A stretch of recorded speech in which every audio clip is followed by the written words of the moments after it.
Assalamualaikum warahmatullahi wabarakatuh. Waalaikumsalam warahmatullahi wabarakatuh. Selamat pagi adik-adik semua. Pagi. Alhamdulillahirabbil alamin. Pada pagi hari ini kita dipertemukan kembali. Kakak di sini seperti biasa akan menyampaikan materi mengenai mata pelajaran akidah akhlak.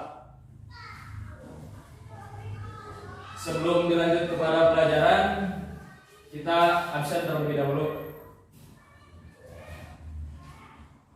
Ahmad Al-Ghifari Hadir. Fahmi Maulana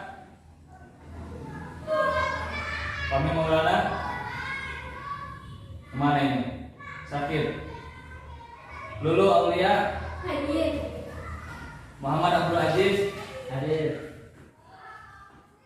Muhammad Ilham Hadir.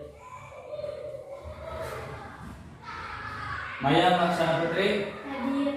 ya, hadir semua ya, kecuali tadi satu yang izin. Baik, pada pertemuan kali ini materi kita mata pelajaran akidah akhlak, yaitu mengenai syirik.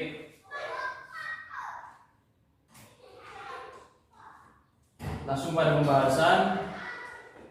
Jadi pengertian syirik, siapa yang buku catatannya ya? Syirik dari segi bahasa artinya mempersekutukan.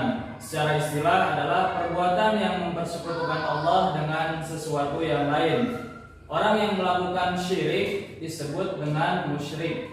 Seorang musyrik melakukan suatu perbuatan terhadap makhluk, baik itu manusia ataupun benda, yang seharusnya perbuatan itu hanya ditujukan kepada Allah, seperti menuhankan sesuatu selain Allah dengan menyembahnya, meminta pertolongan kepadanya, menaatinya, atau melakukan perbuatan lain yang tidak boleh dilakukan kecuali hanya kepada Allah Subhanahu wa ta'ala.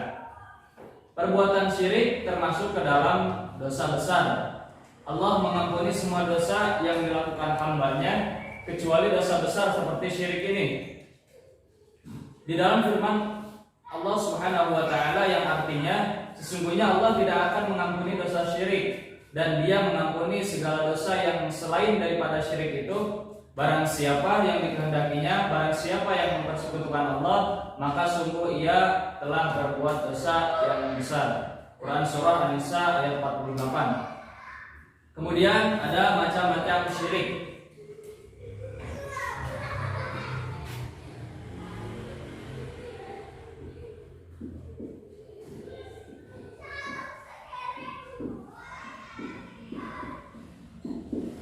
Sebelumnya ada yang udah tahu macam-macam syirik? Belum. Ya, jadi macam-macam syirik ini ada dua. Yang pertama ada syirik akbar.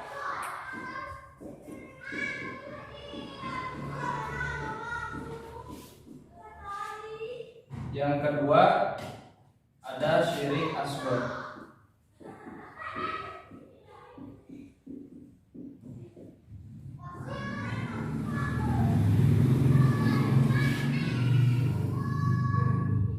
Syirik akbar ini pun terbagi menjadi dua bagian.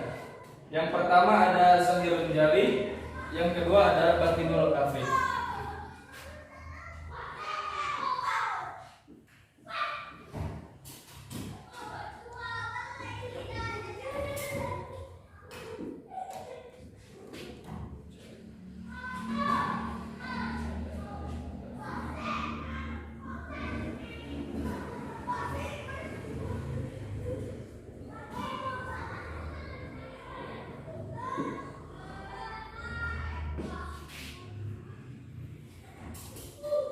Syirik akbar apa nih? Ada yang tahu? Syirik akbar berarti sama dengan syirik besar. Kalau syirik asghar kecil. Dalam macam-macam syirik ini terbagi kepada dua bagian. Yang pertama ada syirik akbar atau syirik besar, yang kedua ada syirik asghar. Nah, dalam syirik akbar ini atau dalam syirik besar ini kepada dua bagian. Yang pertama ada zahirun jali atau tampak nyata.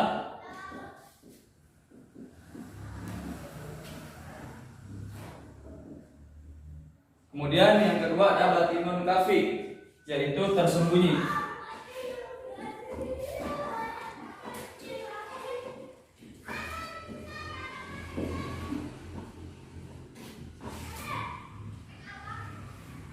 Syirik akbar merupakan syirik yang tidak akan mendapatkan ampunan dari Allah.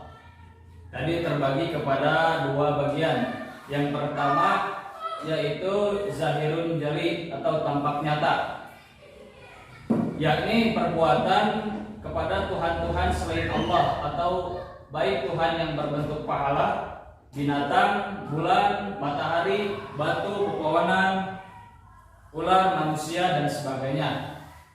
Demikian pula menyembah makhluk-makhluk gaib seperti syaitan, jin, dan malaikat.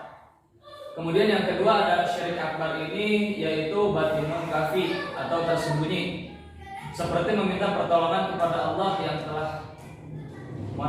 seperti meminta pertolongan kepada orang yang telah meninggal, setiap orang yang menaati makhluk lain serta mengikuti selain dari apa yang telah disyariatkan oleh Allah dan Rasul-Nya, berarti telah terjerumus ke dalam lembah kemusyrikan. Sebagaimana firman Allah dalam Quran surah Al-An'am, dan jika kamu menuruti mereka, sesungguhnya kamu tentulah menjadi orang-orang yang musyrik. Kemudian syirik asghar atau syirik kecil termasuk perbuatan dosa besar. Akan tetapi untuk syirik asghar ini masih ada peluang diampuni Allah jika pelakunya segera melakukan taubat. Seorang pelaku syirik asghar dikhawatirkan akan meninggal dunia dalam keadaan kufur jika ia tidak segera untuk bertaubat. Di antaranya contoh-contoh perbuatan syirik asghar antara lain mungkin yang tanpa kita sadari pernahlah kita lakukan. Jadi contohnya di sini syirik asghar yaitu bersumpah dengan nama selain Allah. Maksudnya apa? Kadang kita melakukan suatu tindakan ataupun perkataan tidak benar ataupun kita bohong, tetapi kita membawa-bawa nama Allah yaitu dengan sumpah. Itu tidak boleh. Karena hal tersebut merupakan perbuatan syirik asghar atau syirik kecil.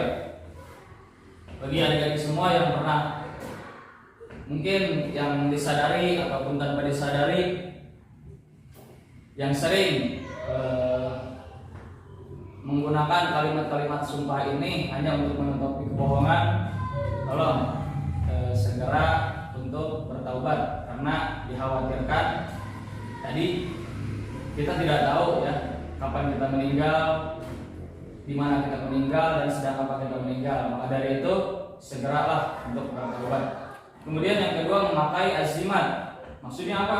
Memakai azimat termasuk perbuatan syirik karena mengandung unsur meminta atau mengharapkan suatu kepada kekuatan lain selain daripada Allah Subhanahu wa taala.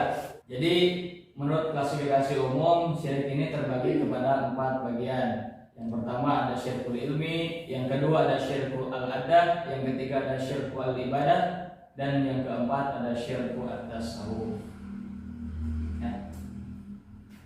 Sudah ada yang ditanya lagi? Tidak. Tidak. Ya. Kita cukupkan pertemuan kita pada hari ini dengan membaca hamdalah. Alhamdulillahirabbil alamin. Mudah-mudahan materi yang kakak sampaikan, penjelasan yang kakak sampaikan bisa diterima oleh adik-adik semua dan bisa bermanfaat, bisa menjadi keberkahan untuk adik-adik semua. Amin ya rabbal alamin. Amin.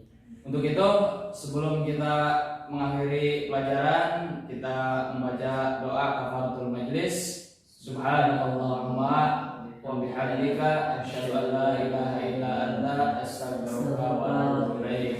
Assalamualaikum warahmatullahi wabarakatuh. Waalaikumsalam.